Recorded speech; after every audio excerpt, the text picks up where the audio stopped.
Hey guys, what's up? It's me, People25 here, and today I am bringing you another countdown. This is one of the last countdowns that I'll need in order of complete coaster credit lists that I have from, and this is the last one I need from my California trip, and I think the last one I need from 2017. So yeah, I definitely have a good countdown for here. This is the top 9 coasters at Knott's Farm. And, well, the only reason I'm making this so early, or is like, I was intending to make this a little later, but I was intending to do a coaster review for a coaster in this park. I'm not going to tell you which one, but no, I was planning on making a review for a coaster at this park, but then I realized I haven't made a general countdown yet.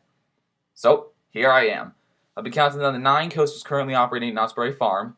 Now keep in mind, I went during July of 2017, so there was this awkward lull period where Boomerang had been gone for 3 months, and Hang Time wasn't even announced yet. It's just a big clearing there, which I got a good look at. Hang Time was announced just over a month later, or under. I can't remember when in July I went. I think it was just about a month later. And Soul Spin, even though it's not a credit, I was sad that it was broken. Soul Spin just recently started getting into gear, and even then its cycle is limited compared to some. Electro Spin's doing a lot better over at Carowinds, or so I hope. The same with the top scan at Canada's Wonderland.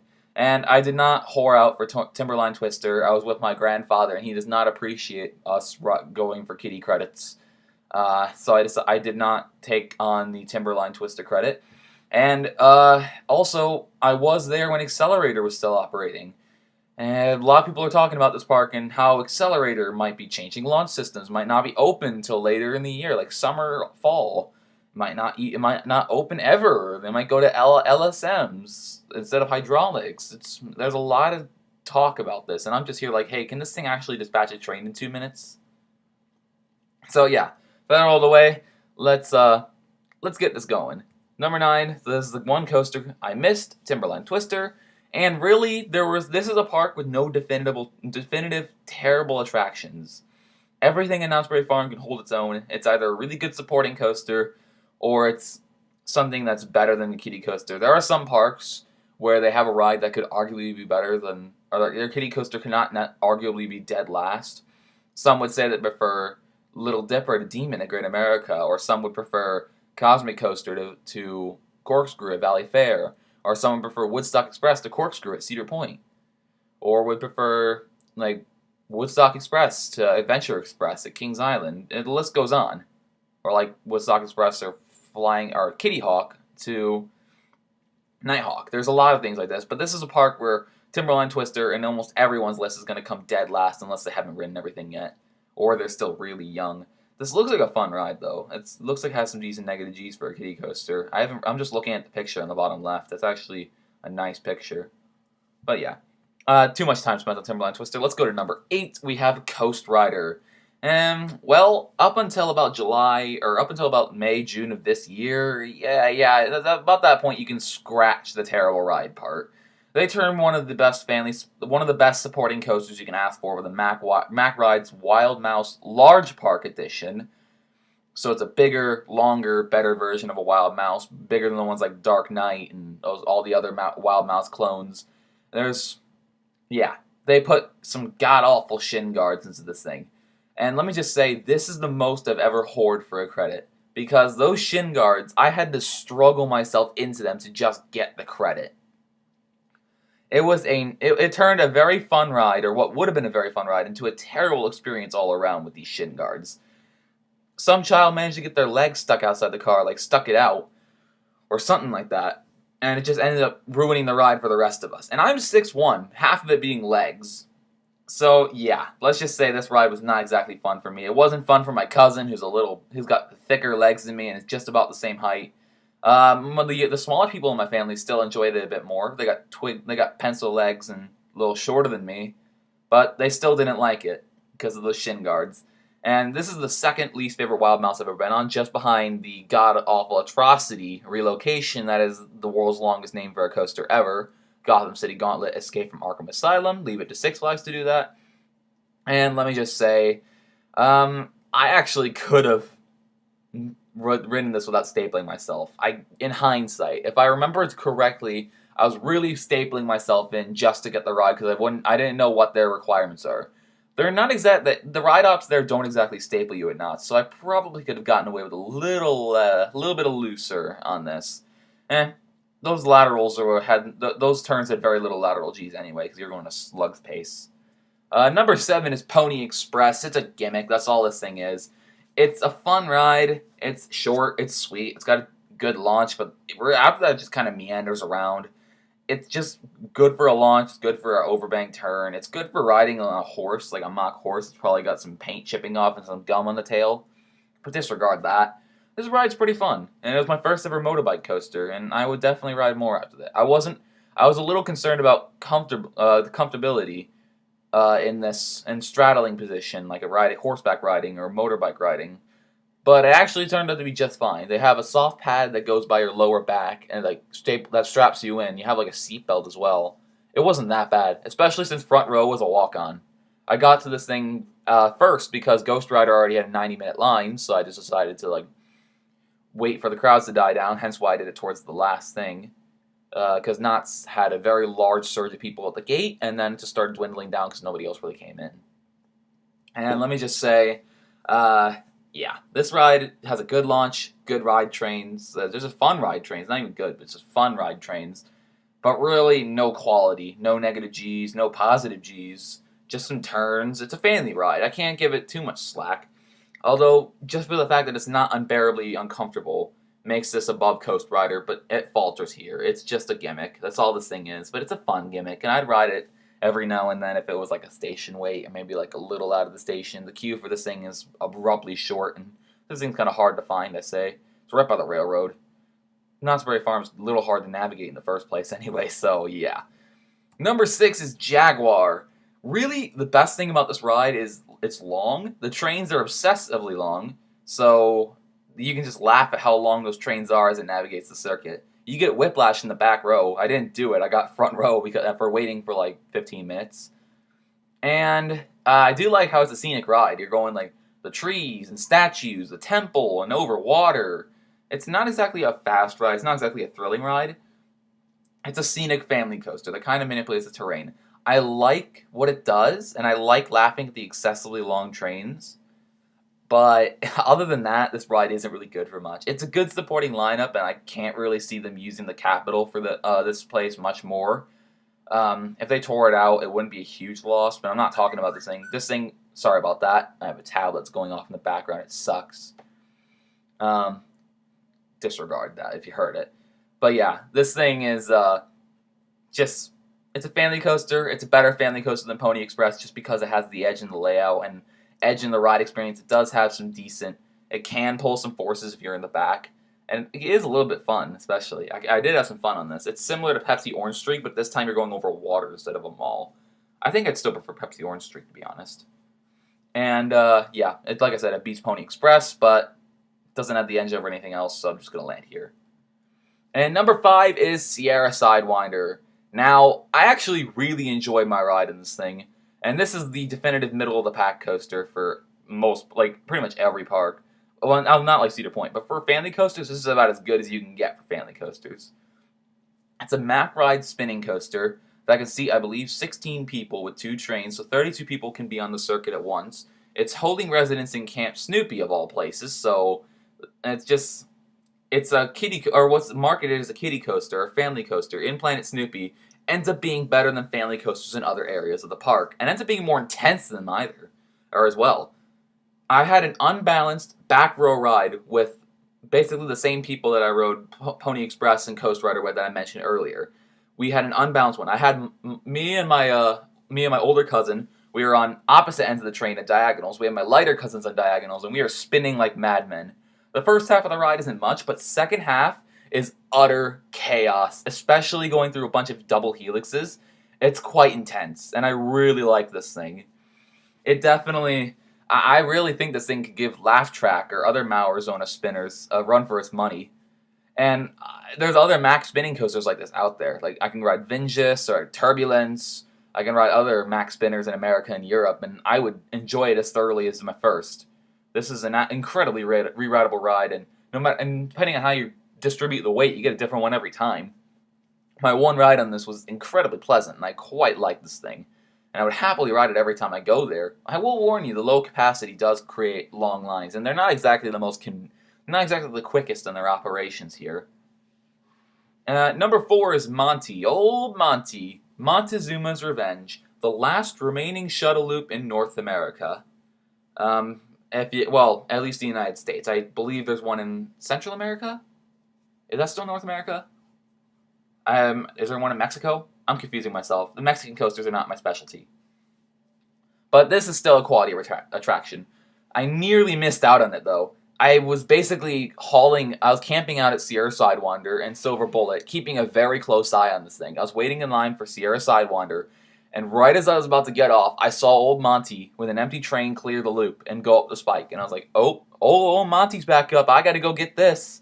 And it was well worth it. This thing is absolutely fantastic. And I get why people are tearing them out because, parts are hard to come across. This thing goes down very often. But if you manage to ride this, if this thing's operating at all, no matter what the weight, get on this coaster. I'm not sure how long this thing's going to be around. Really, to Knott's, assuming they can find a reason to use capital for this ride or put their land capital to something else, it's essentially at this point, ace it or replace it. Please, for the love of God, American coaster enthusiasts, please ace this thing.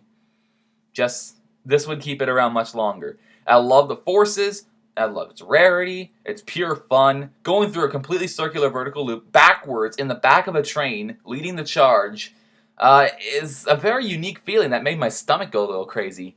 Not like projectile vomiting, but it was a really fun feeling. And going up that spike, well, nowhere near as forceful as, say, an Intamin Impulse coaster. Going up that back spike in the back of the train was pretty nice. I did get like second or third row from the back. I wanted towards the front, but I don't regret my decision either. Wish I could ride it again towards the front. Wish I could just ride this thing again, period. This thing's a really fun ride. And I would love just to go around and get on more of these. Maybe a weight drop next time. This one's a flywheel. I should probably get on a weight drop one. Probably gotta go to Brazil to do that. Sigh. Makes me wish I was around in the 80s to ride Tidal Wave over and over. So, yeah. Number 3, we're getting to the top 3. We are getting to the big boys at Knott's Berry Farm. These were all supporting coasters. Number 3 is Silver Bullet. We got quality, everyone, but sadly, this is one of the weaker B&Ms around.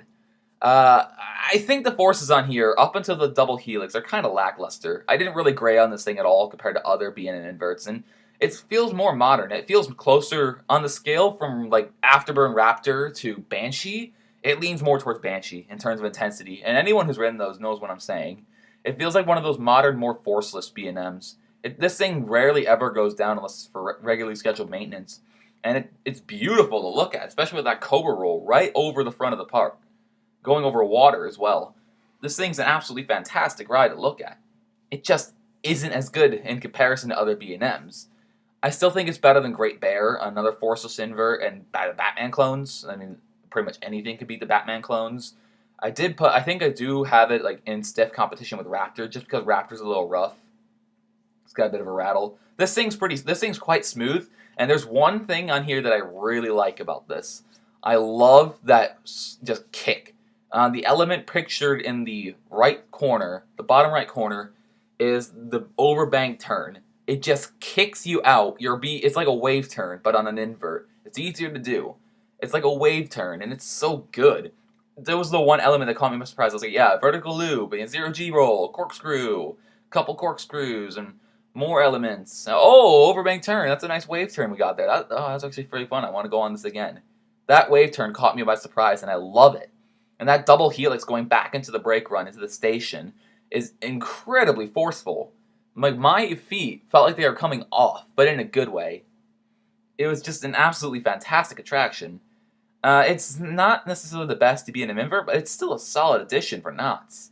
And with hang time coming around, it's going to be a big rivalry between either the inverted looper or the diving sit-down looper. There's going to be stiff competition between those two. I got Silver Bullet on top. Number 2 is Ghost Rider. Hour and a half in line, front row ride, and it was still worth it. And it was midday, so I was getting quite antsy. I did eat, thankfully. I did have some drink as well. It was fine.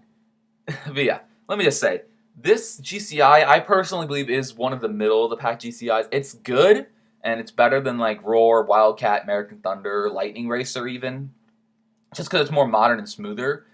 But I do wish that it had more airtime. I feel like this GCI, considering it used to be, it's a skeleton of a CCI with the GCI train and smoothness. It's focused more on laterals and turnarounds than it is on GCI's typical out of control, frantic action. This is more of a tame GCI, CCI, whatever you want to classify it as. This thing is still really good in its own means. It's better than Apocalypse as well. So it's the best GCI in SoCal. Ghost Rider still got this thing beat though. But yeah, I definitely think this is also one of those coasters that suffers from Knott's piss poor operations. This thing, they could dispatch this thing so much quicker and possibly even run 3 trains on it. I can't remember if the thing has a block break, but if they can possibly run 3 trains on it, if they get their efficiency going, this thing would be no problem whatsoever. This thing just has the most consistent long lines in the park. Hopefully hang time will disperse some of those crowds if I ever return. But this thing is still, it's sometimes not even worth the wait. It was worth it for the credit, it was worth it for a front row credit for that. But riding it again and again with that line, it just gets less and less worth it. So if I was a regular, I'd likely skip out on this. But still, it's a fantastic ride. And it's the people's champion of the park. It's the popular favorite. Line's always over an hour, like I said. And I don't see this thing shortening anytime soon, even with hang time. I just wish Marathon. My biggest complaint about this ride: 1, we need a bit more airtime, which you can't because of the layout. And 2, I really wish I could marathon this easier. The lines are so long. That's my synopsis of this thing. Moving on to number 1. And if you do any sort of process of elimination, have any background knowledge of a coaster previously mentioned, it is my lucky number 1 credit here, Accelerator. This was the best ride I went on in 2017.